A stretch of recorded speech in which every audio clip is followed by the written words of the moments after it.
Every single afternoon, I had to decide one thing. Not what homework I'd do, not what I'd eat, but whether I was about to get run over by my own uncle. And the worst part, he called it a game. But one day, I stopped playing.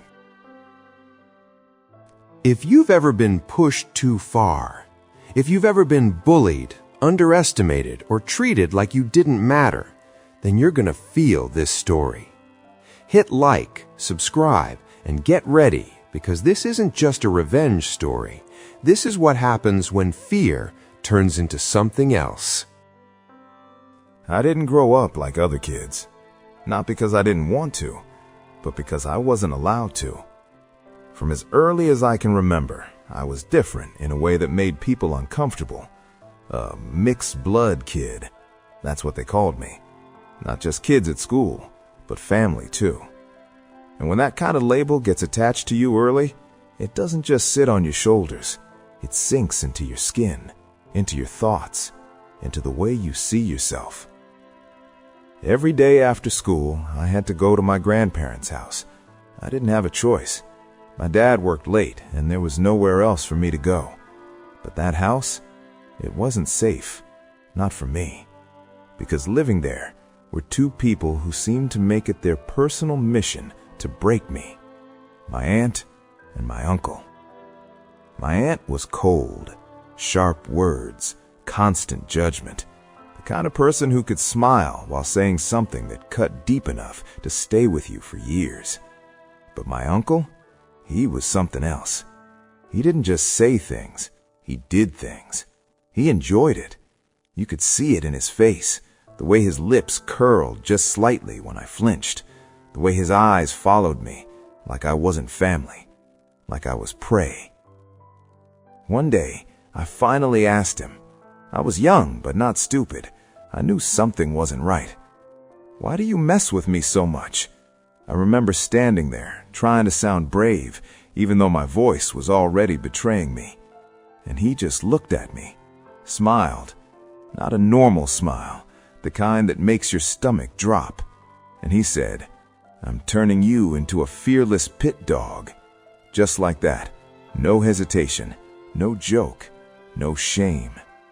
And in that moment, something changed inside me. Because when someone tells you straight to your face that hurting you is intentional, you stop being confused and you start understanding. This wasn't random. This wasn't discipline. This wasn't family. This was an enemy. Out of everything he did, there was one thing he loved the most. He called it a game. I called it terror.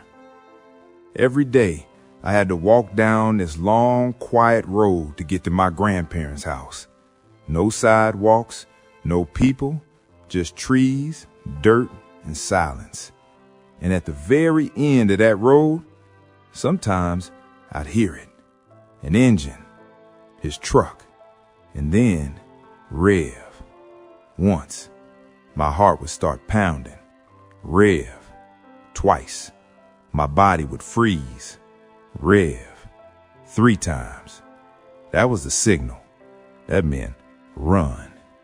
He'd come flying around the corner, full speed, not slowing down, not pretending, straight at me. And I had seconds, just seconds, to throw myself off the road before he hit me. Most days I made it, scrambling into the dirt, rolling into weeds, heart slamming against my ribs so hard it felt like it might break through. And then he'd just drive past, like nothing happened, like it was funny, like I was just entertainment. You know what feel like that does to a kid? It doesn't just scare you in the moment. It follows you into your sleep, into your thoughts, into every step you take. Every day walking home, I wasn't thinking about cartoons or friends. I was listening, waiting, bracing, wondering if today was the day he wouldn't miss. After a couple of months of this, something started to shift. Fear can only live in your body for so long before it changes shape, and mine turned into anger. Not loud anger, not explosive, the quiet kind, the dangerous kind, the kind that thinks, plans, waits. I remember one day standing on that road, and instead of hoping he wouldn't show up, I found myself thinking, what if I stop running? There was this old stump just off the side of the road. You couldn't see it unless you knew exactly where to look, hidden behind thick briars, sharp, tangled, ugly, perfect. And that's when the idea hit me. Not all at once, but piece by piece. If he wanted to play a game, then maybe it was time I changed the rules.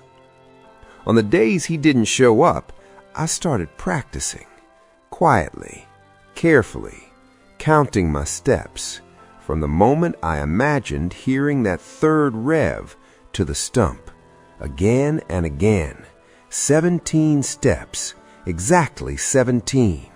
I'd walk it forward, backward, over and over until my body didn't even have to think about it anymore. 17 steps. That was the distance between fear and something else. Something was changing inside me. I wasn't just reacting anymore. I was preparing. And for the first time, I wasn't afraid of him. I was thinking about him, about his habits, his confidence, his blindness. Because that's what bullies do. They get comfortable. They think they're untouchable. And that's when they make mistakes. A couple of weeks later, I heard it, that engine. And this time, I didn't feel fear. I felt something colder, something sharper. I kept walking, slow, calm, waiting. Rev. My hands clenched slightly. Rev. My breathing slowed. Rev. And there it was, the signal, the game. But this time, I wasn't playing to survive. He hit the gas and came straight for me. But what he didn't know was that I had already counted every step, every move, every second. And this time, I wasn't the one running in fear. I was the one setting the trap. The engine screamed. Gravel spat out from under his tires as he floored it around the corner. I could hear it before I even saw him, that deep, roaring growl of the truck, the sound that used to make my chest tighten and my legs shake. But not today. Today, I stood there, still, waiting. And then I saw him. Hands gripping the wheel, that same twisted grin creeping across his face as soon as his eyes locked onto me.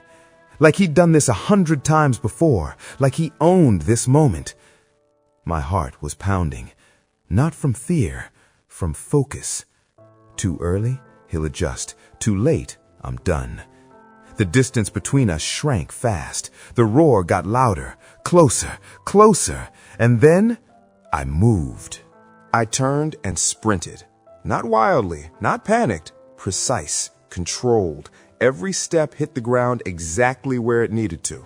1, 2, 3. I could hear the truck veer behind me. He was following. Of course he was. He always followed. 4, 5, 6. The sound of the engine shifted as he left the main road and came up the side, just like I knew he would. 7, 8, 9. The ground got rougher, uneven. Didn't matter. I practiced this. 10, 11, 12. My lungs burned. My legs screamed, but I didn't slow down. 13, 14. The briars came into view. 15. The hidden edge of the stump just beyond them. 16. This was it. I launched my backpack into the deer trail behind the briars, just like I'd planned, and then I pivoted, fast, sharp, turning not away from him, but toward him, toward the truck, toward the man who thought I was still afraid. Time slowed. I could see everything. The front grille of the truck bouncing over uneven dirt, the dust cloud behind him, his hands tightening on the wheel, and then his face. That grin? Gone. Replaced by something I had never seen before. Confusion. Then realization. Then pure fear. Because suddenly he saw it. The stump, hidden in the briars. Too late. He yanked the wheel hard, too hard. The front right tire slammed directly onto the stump, and in an instant, the entire truck lifted. Not a little, airborne. Metal groaned, the suspension snapped upward, and for a split second, everything went silent. He flew past me, in the air, the man who had chased me for months, who made me feel small, powerless, terrified, now looked exactly how I used to feel, helpless, eyes wide, mouth open, gripping the wheel like it could save him, and I just stood there, watching. And then something broke loose inside me. All the fear, all the humiliation, all the nights lying awake wondering if I'd make it home the next day. It all came out.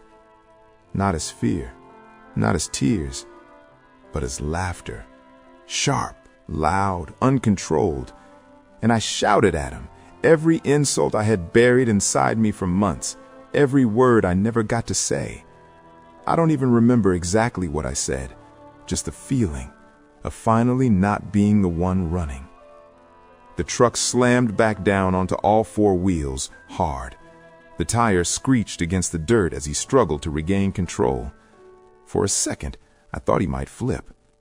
Part of me almost expected it, but he didn't. Instead, he kept going, straight down the road, no stopping, no turning around, no game. Just gone. The moment he disappeared from sight, reality snapped back. Adrenaline drained out of me so fast my legs almost gave out. Move. I grabbed my backpack from the deer trail and ran. Not down the road, not toward the house, but into the woods, deeper, faster, until I couldn't hear anything but my own breathing. I stayed there for hours, hidden, curled up in the dirt, surrounded by trees and shadows. Every sound made me flinch, every crack of a branch, every whisper of wind. I thought it was him, coming back, angrier, worse. But he never came. As the sun started to fade, I finally heard something familiar. Not loud, not aggressive, just a soft engine hum. A car I knew, my dad's car, that old Datsun B210. And the second I heard it, something inside me finally loosened. I burst out of the trees, waving my arms, running straight toward the road. "Dad! Dad!" He slammed on the brakes the moment he saw me, confusion all over his face. "Why are you out here? What are you doing?" I didn't even let him finish. "Just go, please. We have to go. Don't stop. Don't go to the house. Just go." Over and over, panicked, desperate.